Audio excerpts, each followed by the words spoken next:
Hello, welcome to the Creative Writing Life podcast. I'm Justin Sloan. And I'm Paul Zeidman, and I'm happy to introduce our guest today. He is a playwright, he is a writer, he's a writing mentor, writing coach. My gosh, he wears so many hats. Glad he could fit on the screen today. Jack Canfora, thanks for coming on today. Well, thanks so much for having me on, guys. I'm very excited about it. As are we. You know, we've had a lot of writers on. I don't think we've had a playwright before. So, I was going to say I didn't see any playwrights there. Yeah. Well, I mean, like I've said before, like growing up in America and becoming a playwright, sort of like growing up, like in the Congo and deciding to become an alpine skier. It's sort of not exactly a big demand for it in a lot of ways, but yeah. I mean, I sort of fell into that naturally because I was an actor at first, and so that seemed the easiest way. Oh, that's great. That's good because that raised a great point. We can get into that later. But as regular listeners and I guess viewers of the show, we always start off by talking about something we've read or watched recently. And Jack, we'll let you go last. Justin, do you want to start? Sure. And I will say we did have Ross Berger on, and he was a playwright before becoming a video game writer. So we mostly focused on the video game side of that. So today we can. Vice versa that. But then he decided he wanted to make money with his writing. Yeah.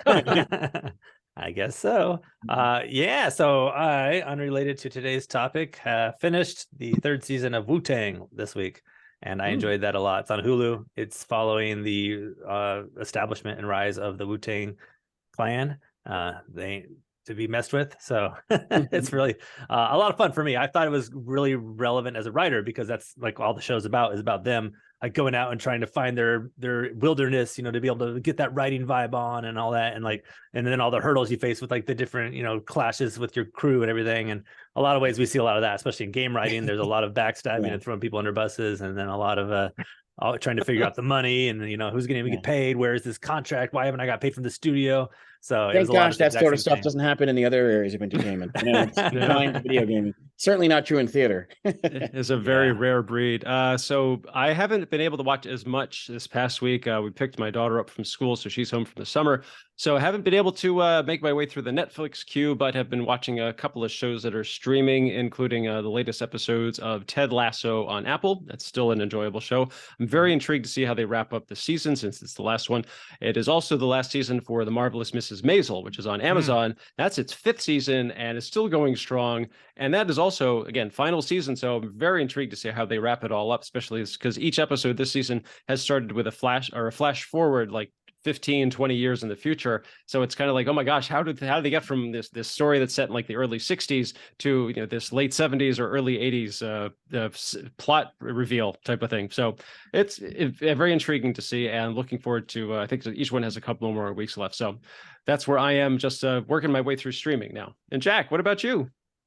Oh gosh, well, there's a few things. I just I've actually just read just finished a novel. I finished The Lincoln Highway by Amor Towles, whom I love. He wrote Gentleman from Moscow.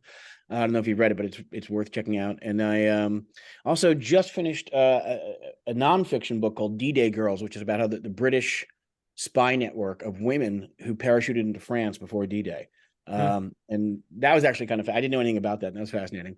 And television, I just watched recently Kunk on Earth, which is on Netflix. It's called Kunk on Earth. Yeah. And it's a, the premise is that it's a British style documentary with a British documentary presenter in that classic way, but she's a moron. And so it's hysterically written. It's very funny. There's a nice conceit too, where they will interview actual authorities on different topics in history. And they're just told that, just be prepared, just answer her. And she'll ask absurd questions, and some of them play along and some of them are dumbfounded. So I highly recommend that. I know it's getting a good buzz. I checked it out initially because I just finished writing a mockumentary myself, a mockumentary podcast, a true crime mockumentary. So but it's really wonderfully done. And also Ted Lasso, of course. That's great. Like I watched something on Apple too this week. We recently, I finished Mythic Quest. That's what it was. What a silly show that is. Anyway, it's a good one about video game creation and also very realistic to life. Yeah, I'm sure a lot of the jokes landed a lot harder for you than they probably would for people not as familiar with the industry. Right. I'm just pointing at the screen the whole time going, yes, that's true. And your wife's like, will you stop that?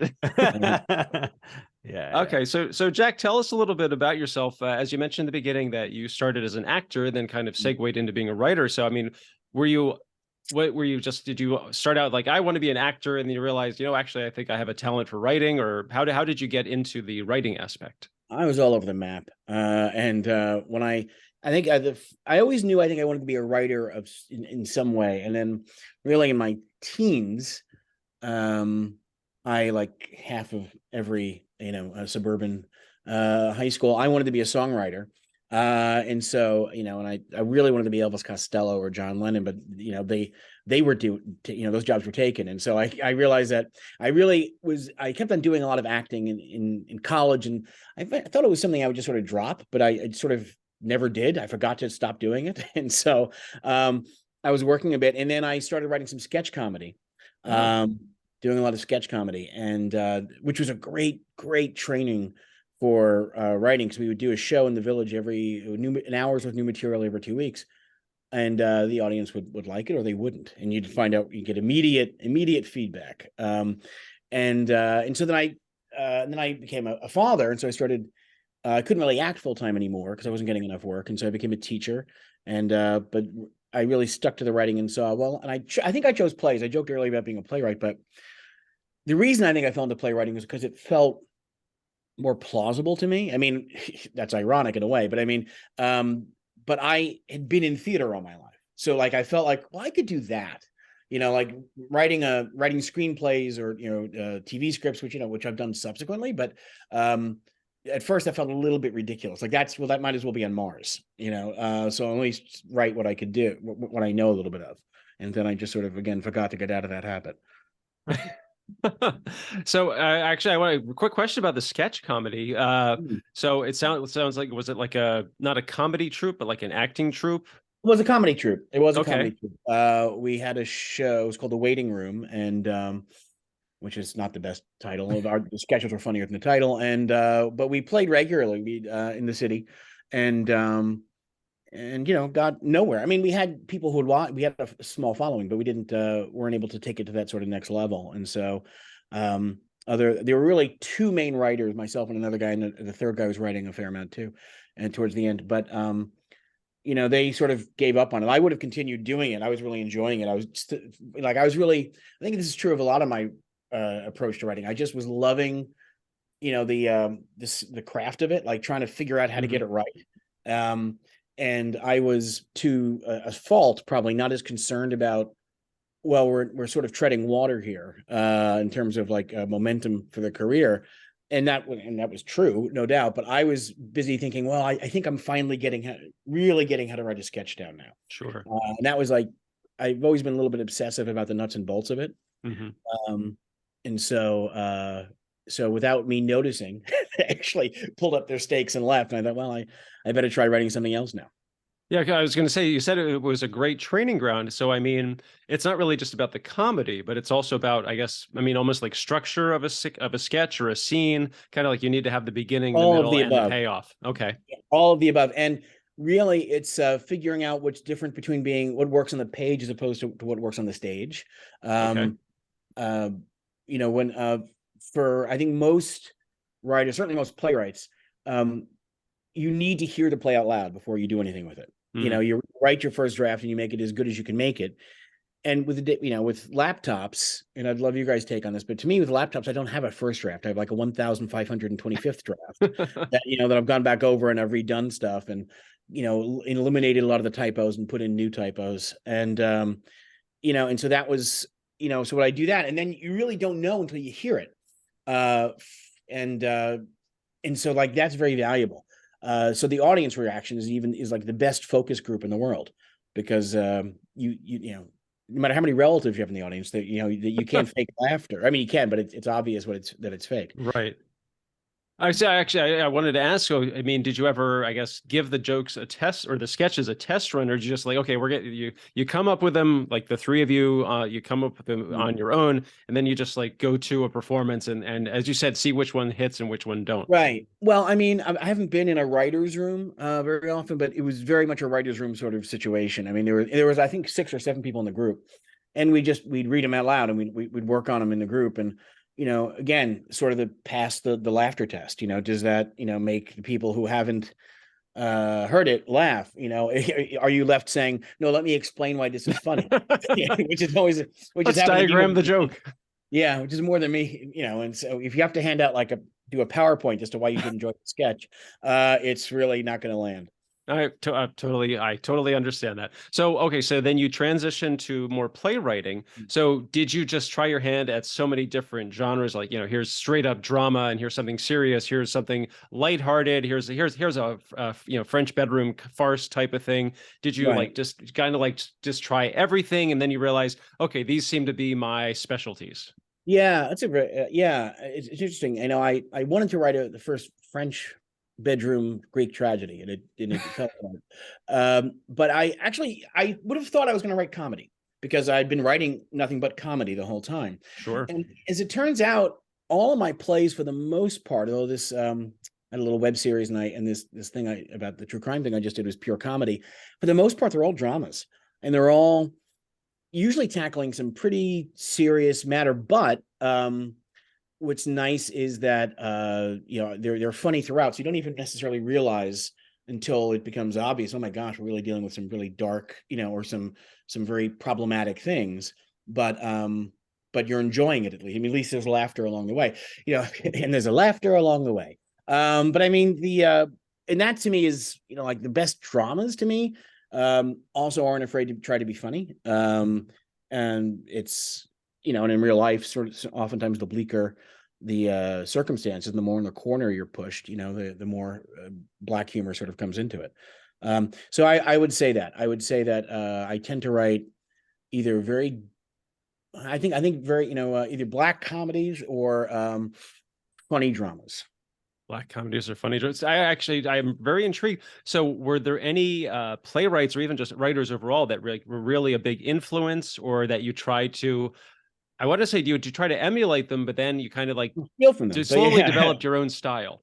Yeah, I mean, it's interesting because a lot of my favorite playwrights, I really love a lot of, I love my favorite playwrights. It's varied. Like from, I love the classic guys like Miller and Williams from the classic American theater. And I also love Tom Stoppard. And there's a writer out now, Gina Gianfrido, who writes in the sort of vein, whom I think is great. But I don't know that I sound like any of them. I didn't try to sound like any of them per se. And it just, you develop your own style. And absolutely, I'm, the old cliche about, don't, good artists borrow, great artists steal. Be totally happy to steal, although that doesn't necessarily make me a great artist. But unfortunately, I wish it were that easy. But I find that even if I never set out to try to sound like one, but even like I try to do something in a certain flavor, it's going to come out you anyway, for better or for worse. Yeah. So so in response to your works, did anyone ever say, "Oh, I can definitely see the influence of, insert name of writer"? I get Edward Albee a lot. He wrote Who's Afraid of Virginia Woolf. Was the most famous one. He won a bunch of Pulitzers. He's a little bit more experimental than I am. It's sort of that George and Martha, in the living room, sort of throwing acid darts at each other. Although, my characters are generally a little bit nicer. They're generally a little bit more self-loathing. Although it's hard to be more self-loathing than George in that play, but or Martha. But yeah, so I've heard Edward Albee a lot, which is a huge compliment because I'm a big fan of his work. Edward Albee, but without the genius, I've heard a lot. So stuff like that. So I think that's probably the most. That's the closest you can get to it. Marsha Mason, who's been nominated for a lot of Academy Awards. She was Neil Simon's wife. She, I have an online theater company. On our first play was actually a play of mine, and it was a play called Jericho, and she directed it. And whenever she would laugh at something, and she would say, "Oh, this is very funny," to me that was like the absolute chef's kiss, right? That was the seal of approval. That. well, she knows comedy. You know, yeah. So okay, so I have one more question that I'll toss it over to Justin. So since you're in New York, so I'm guessing you get to Broadway quite a bit. Have you seen anything lately that you just were just like, wow, that is some great writing? I mean, hopefully it's more of a, not a musical. Yeah, no, I don't. I mean, I'm not opposed to any musicals, but I very seldom go to musicals. They're slightly more expensive. I mean, Sure. Frankly, I haven't been to Broadway. I used to go to Broadway a lot, and I haven't been that much often, that often recently, because first of all, the pricing is generally prohibitive. Sure. To it, I think a horrible extent, and the same for off Broadway as well. But there are some good plays out there. There was a revival of a play back in the fall of a play by a guy named Richard Greenberg called "Take Me Out," which is a great play. And Richard Greenberg writes amazing dialogue, very funny and very sharp, but also dramatic. And it's about a baseball team that is clearly meant to be the New York Yankees in the late 90s. And there's a player who's clearly meant to be Derek Jeter, but not Derek. And he comes out and announces just casually to the media one day that he's gay. And this is, of course, centered and takes place around the late 90s. So people were just transitioning for the most part, as the general public, to kind of realizing that it's not something, scandalous. But, in the baseball team, a bunch of guys in the baseball team, it was problematic in a lot of ways. And so it's it's an hysterically funny play, but it also really gets at the root of a lot of prejudices and, and wrestling with our beliefs and our, knowing what we know to be true and being willing to change, blah, blah, blah. I mean, it's not at all prescriptive or doesn't have any sort of morals. I hate plays or anything that has a moral or tries to teach you anything. It's just a wonderfully written play. So Richard Greenberg is someone to check out. Fantastic. That is some good stuff. Okay, Justin. All right. That's actually a good one to start with, because I was going to ask, so Richard Greenberg, what are some other playwrights or plays that those of us who have no idea what we're doing should probably start with or become familiar with, so that we don't sound basic? No, I mean, I'm an expert in having no idea what you're doing. So you've come to the right guy. So I would say, well, let's just deal with this century, right? So we'll just deal with relatively new stuff. I would say some of the best American plays that I know of. One is called August Osage County. It won the Academy Award. It was a very unenjoyable film, but it's a great play. It's a tremendous play, okay, by a man named Tracy Letts, who's also a well-known actor. So he has the career I would have liked to have had. He's stolen my career. He's been in a lot of things. He was in Homeland for a few years too, but and he was also in the show recently about the LA Lakers. He played the coach who got into the bicycle accident. Spoiler alert. But one of America's greatest playwrights, and actually another man whom I know a little bit, Stephen Adly Guirgis, has won a Pulitzer, as does Tracy Letts. He's also in that series. So two of America's best playwrights are actors in that LA Lakers series, which I find very funny. Awesome. He's Stephen Adly Guirgis is brilliant. He very touching and funny and deeply profane, but in a wonderful way. There's a thing he won the Pulitzer for, which is also up for best revival. It's called Between Riverside and Crazy. That's definitely worth your time. That's a brilliant play. I mean, really, any of his plays are brilliant. Also, I mean, this was turned into what I thought was a good film. Was a guy named John Patrick Shanley who wrote Doubt, which was Meryl Streep and Philip Seymour Hoffman. The play, and Olivia Davis. The play, it was based on a play, and the play was quite excellent as well. Then I just mentioned her actually, but there's a writer. If you really want to sound really cool and inside baseball, there's a writer named Gina Gianfrido who's not she's not well known, but she was nominated for a Pulitzer. There's a play of hers called Becky Shaw, which is considered very good, and also Rapture, Blister, Burn is a great play. And there's amazing plays also, and I'll give you one more. A guy named Lucas Nath, it's spelled Hnath. And he has a bunch of great plays. Again, he's a terrific writer, but there's a play of his called The Christians, which is one of these plays. And I'm sure you, as writers yourselves, you've read things in your genre and you thought, I so wish I had written that. And that's pretty much everything he writes comes out that way. Really cool. I wanted to ask about the word playwright. Why is it spelled how it is spelled? Do you know? Yes, I do know.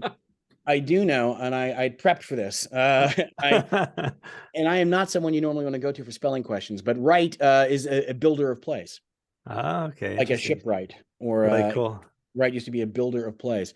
Yeah. But of course, with the homonym Wright, it becomes confusing. Yeah. I gotcha. Yeah, and it Awesome. started. I don't know when that started, and I'll get back to you on that. But I do know, like when Shakespeare was around, they were called dramatic poets, Okay. and then it morphed into. Really cool.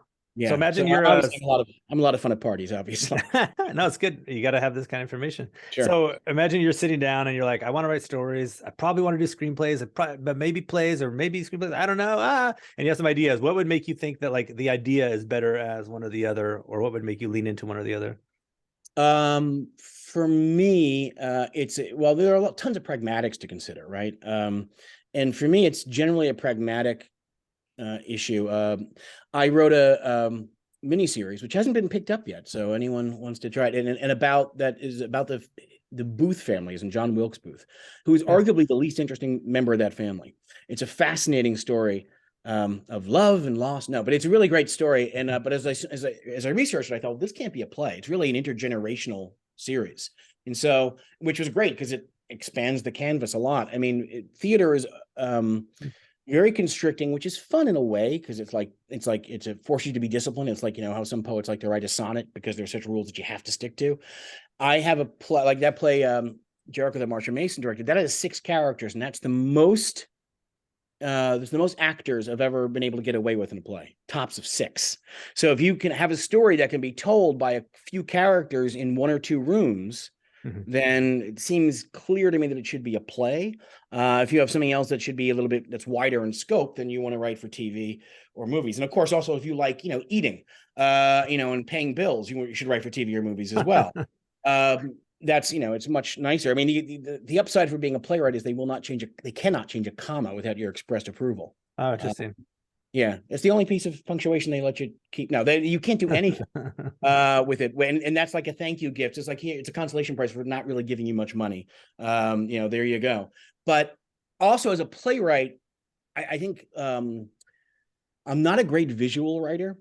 And I think screenplays have certainly, and this is not news, but screenplays have obviously evolved over the years to become far more visual.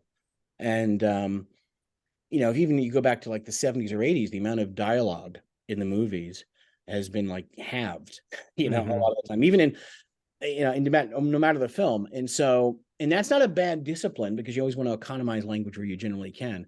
But plays, language is the main vehicle. Whereas I think to a certain extent, certainly in television, and to a larger extent in film, it's just visual. So, I mean, for me, my particular, you can look at it 2 ways. My strength, you could argue my strength is language. You could argue that my weakness is verbosity. And so, as this interview is bearing out, but I think that it's more of a transition for me. It's like more of a thing I have to consciously set out and say, okay, I've really got to economize, which by the way, is not a bad thing in plays either. But at a certain point, it becomes a false economy because if that's what you do and that's what the play wants to be, you're okay with that. But I think anyway, generally most screenplays, I mean, Tarantino's an obvious exception, but I mean, and one of the things that makes Tarantino such a fascinating writer and such an exception that he can get away with is he'll have scenes like, in Inglourious Basterds, there's a bunch of scenes that are 20 minutes long, and it's 2 people. I mean, that scene in the tavern, again, spoiler alert, but which I won't give anything away. It's one of the best scenes I've read or seen in years. And that's just people sitting at a table talking, until the very end anyway. And it's so dense with dialogue and good dialogue, right? It sort of sings along beautifully. But that's such an exception. It sort of stands out because it's such an exception in many ways. Yeah, for sure. And I wanted to dive back into what you said about the commas and whatnot. So the role is kind of the business side of it. So yeah. So like they say that TV is the medium of writers, but it sounds like for plays, it's even more so. Like it's plays more so. Yeah. TV is more of a writer's medium, obviously. But plays very much so. And I'm sort of being sarcastic when I say it's a consolation prize for not making much money, but it kind of is. There's an expression in the theater that you really can't make a living, but you can make a killing. If you if you hit the right play at the right time, you can get you can be set. But it's very much one of the things I love about theater actually in plays is that it's very much a collaborative process, and you're in the rehearsal room. Although some directors are not thrilled with the playwright always being in the room, and the actors aren't always thrilled with it because, because they become a little self-conscious because the playwright does have the final word in all these things. And even they're involved in casting. Generally, the standard contract, for example, is, the writer, is to be, it has a say in casting. And I forget how they phrase it, but it's not to be, his decision in casting is, as long as it's not unreasonably held, which basically means that you can like really put your foot down about an actor, but it has to be reasonable. It has to be fair. Now it's a lovely vague term, but they have a say in casting. We have a say theoretically in everything. But really what we're dictatorial about is that, or at least potentially dictatorial about is language. I've had actors, and God bless them, they'll say literally things like, well, you have me saying cannot here. Can I change it to can't?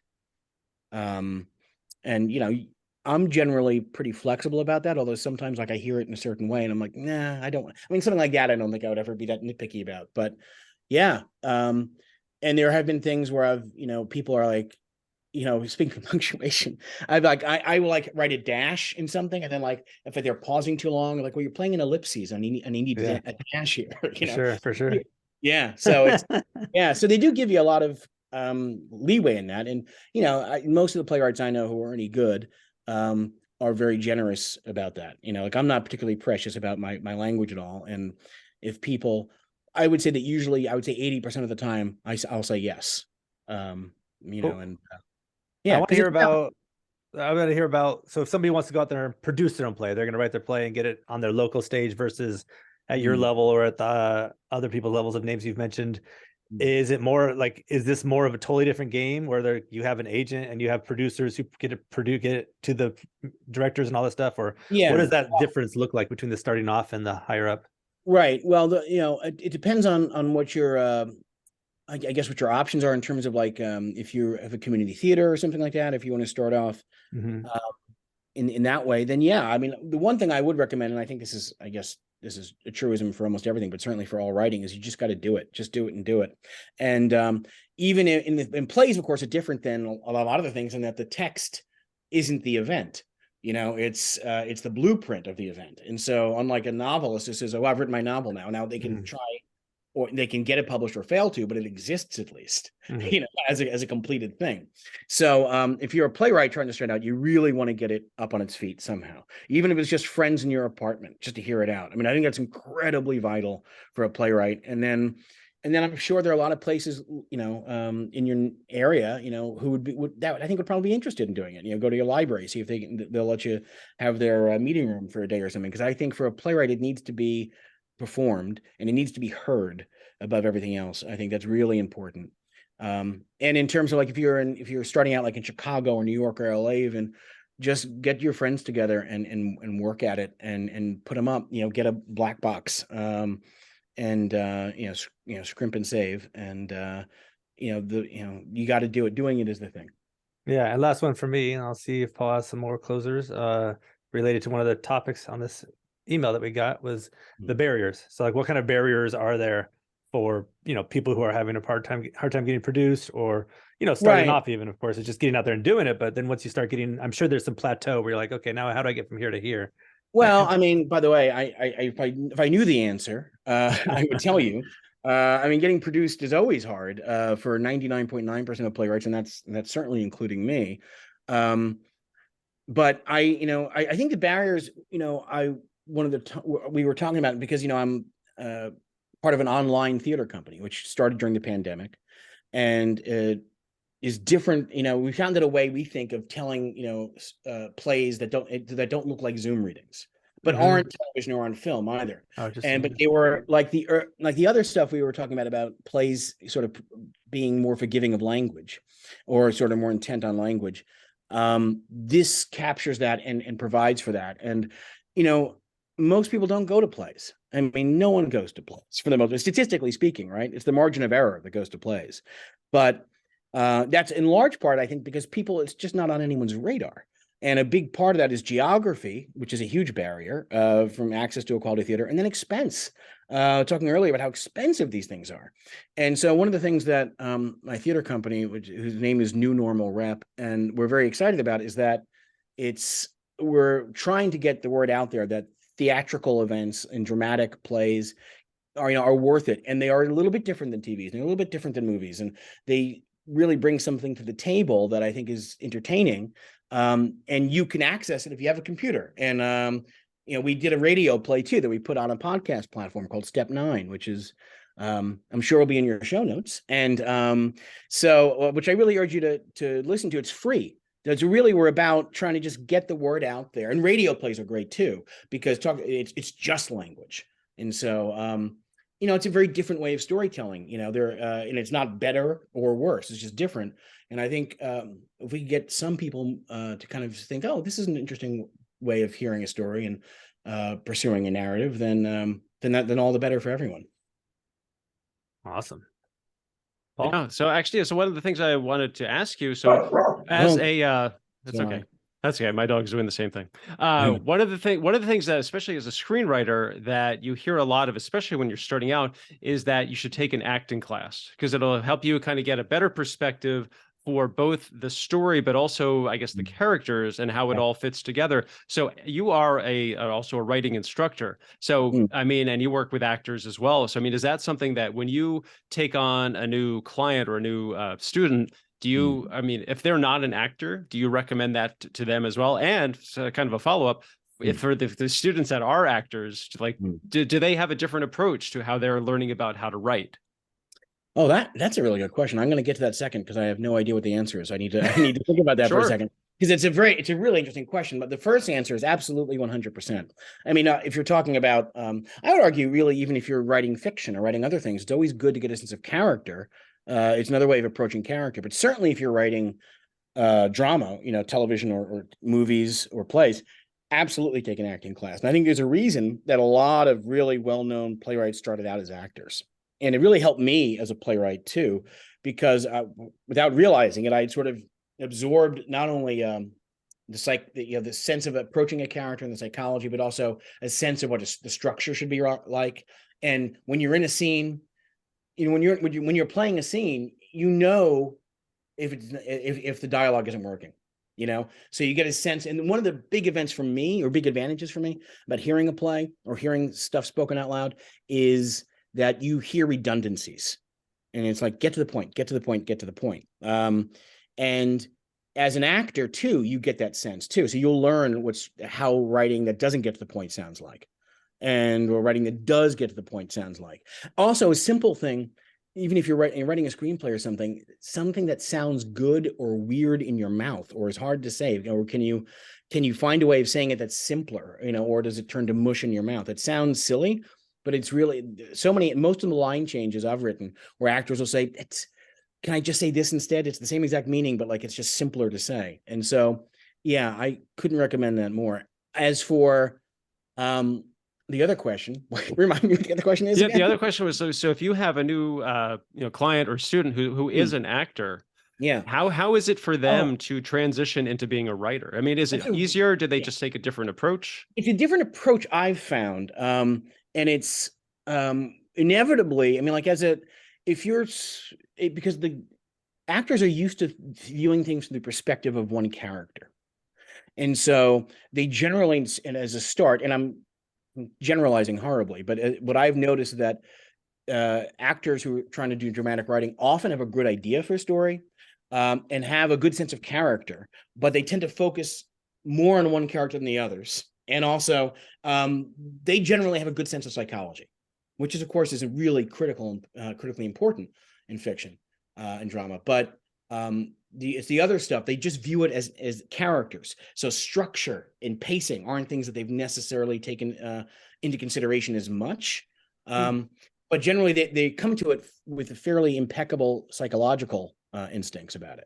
So they're able to, as you said, they're able to focus more on, I guess, one character rather than kind of taking a world view or an overhead kind of view. I've got this main character, but I've got, his wife and the neighbor, and I've got his boss, and I've got the 3 kids, and this other character who's in 3 scenes type of thing. Yeah, exactly. And they also have to be careful too, I find. And what other thing I found too is with actors who've written stuff, at least the first few things, the central character is inevitably like they are, which is, I mean, true of a lot of fiction, right? Sure. I mean, that's true of a lot of writing. But all the other characters, you know, they got to learn different voices, like how the characters sound. And I guess that's true of all writers. But you know, if you're a good playwright and you're smart, you'll listen to really the smart actors in the room and listen to other people and not be a jerk and not be. Here's the thing about like they can't change a comma. If you're precious about it, you're an idiot. You know, I feel the best idea in the room should win, and you have to be open to the idea that the best idea in the room should win. But the one time, because I know a lot of friends and our company, New Normal Rep, is some amazingly smart actors whom I trust implicitly on your judgment. The only caveat you have to have in that is that actors will be advocating for their character. Seeing the totality of the play isn't something a lot of actors are bothering themselves with, because that's kind of not their job. Their job is to know the character and advocate for the character. And so sometimes you see fair, you know, starting out anyway, there's some sort of straw man in like two-dimensional characters, you know, in the way of what the psychologically rich character wants. Okay, I totally get that, because a lot of times that when as you're starting out like for me for screenwriting, that I always had very flat or one or two dimensional characters, because I was focusing more almost on the story and the plot and not trying to flesh out the characters. It sounds like from an actor's approach to it that they're starting with the characters, and maybe the story is weak, or it's just kind of like, and like, well, my character would do this, but but it's the why would your character do that, and how does it impact the other characters? And sometimes they don't take that into consideration. Exactly right. I mean, listen, I'm saying this, and there's probably a fair amount of projection in this, because it's not like I don't write, you fall into those traps too, right? And so where the bottom line is, a sort of mercilessness with your characters, right? And I think that probably transcends all writing. And you have to be honest and say, well, my character might not do this, or it might do that, but yeah, that's, who cares? Which your character will do whatever the writer tells the character to do, and so it's your job to sort of make that fit. Now, of course, the writer has to, if they're any good, there will be a way of getting there. And if it's not working, and Lord knows that's happened to me a lot, you have to be open to the idea that, okay, if this actor is smart and I trust them, and they're telling me the character isn't working, because of this, the character would do this, I'd be an idiot not to at least listen to that and entertain that thought. And that's, I guess, one advantage, right? As opposed to, say, being a novelist, your characters can't have a conversation with you and say, I'm not really in this scene, this doesn't really work. And so it's kind of almost a cheat code in a way. Sure. Key is to figure out who the actors are you should listen to. But so that's, and I think that's a great point. Actors have a certain point of view and they come to it. Usually it's psychology and sense of character, and the other stuff they have to learn along the way. Very much so. Jack, this has been fascinating. So how can people get in touch with you? I mean, because you've got your plays and you've got your podcast and your online radio shows. And also I'm sure people would be interested to know, especially about your mentoring for writers. How can people get in touch with you? Well, they can message me on Instagram or Twitter, and it's at Jack Canfora. They can go to my website, which is Jack Canfora Writer, really hitting it on the nose, .com. And or they have Jack Canfora on Facebook, and they could also reach out to me on our theater company's website, which is newnormalrep.org.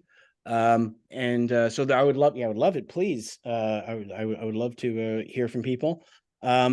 And I would and also New Normal Rep also has a YouTube page, which has our first virtual play streaming for free, called Jericho. So please check that out. And our podcast which is called Step 9, number 9. So I hope you check that out. Yeah, that's like and you also do you also said that you had one of your radio plays was streaming online as well? Yes, that's Step 9. Step 9. So if you just type in New Normal Rep, and then Step 9, the number 9, at your local podcastery, they will have it for you at the ready. And I also have a blog called The Writing on the Padded Wall, which is about dramatic writing and in mental health and the overlap between the two. Sometimes at odds, but yeah. I was going to say that seems very apt for pretty much any writer. Exactly. Yeah. So so check it out, please. All right, Jack, this has been great stuff. Thank you so much for being on the show today. I just I'm a fan of the podcast, and so it's just a thrill for me to be on and talk to you guys. Thank you. Oh, thank you. We appreciate that. Yeah, I learned a lot. I think it's going to be very helpful to our listeners, especially I've heard so many people talk about how playwriting is actually very valuable, especially getting into. I had a mentorship with a Netflix creative exec, and they were saying a lot of the people they look for to get into writing their animated films even are playwrights. They see that as like a huge bonus. So I lot think of us so. learn. Yeah, well, theater is like famous for like, theater's lament is like all our best playwrights are taken, and and they're lured with, things like money and and to write them. Yeah, and also, by the way, screenwriting is amazingly good training, even though it's different than playwriting, but for playwrights, because because the object of any, especially in screenwriting, but really of any scene and in any form writing, is get into the scene as fast as you can, get out of it as fast as you can. And screenwriting is viciously merciless with that. And as a playwright, it's always a good reminder. Awesome. Yeah. So there we go, folks. Here's some back and forth between the two. And now you have a way to get started and some great listening material and lots of playwrights to check out. And thanks again, Jack. And listeners, if you can leave reviews and all that stuff, share word of mouth, go check out Jack's websites that we'll put into the links. And thank you so much. Again, this is the Creative Writing Life Podcast. I'm Justin Sloan. And I'm Paul Zeidman. You can check out my screenwriting blog, MaximumZ, at MaximumZ.blog. I'm also on Twitter at @maximum_Z. And you can also check out my screenwriting books, the Go Ahead and Ask series on Amazon. Like he said, he's Justin. That's Jack. I'm Paul. This has been the Creative Writing Life Podcast. Thanks for listening. Stay safe, stay healthy, and most importantly, go write something.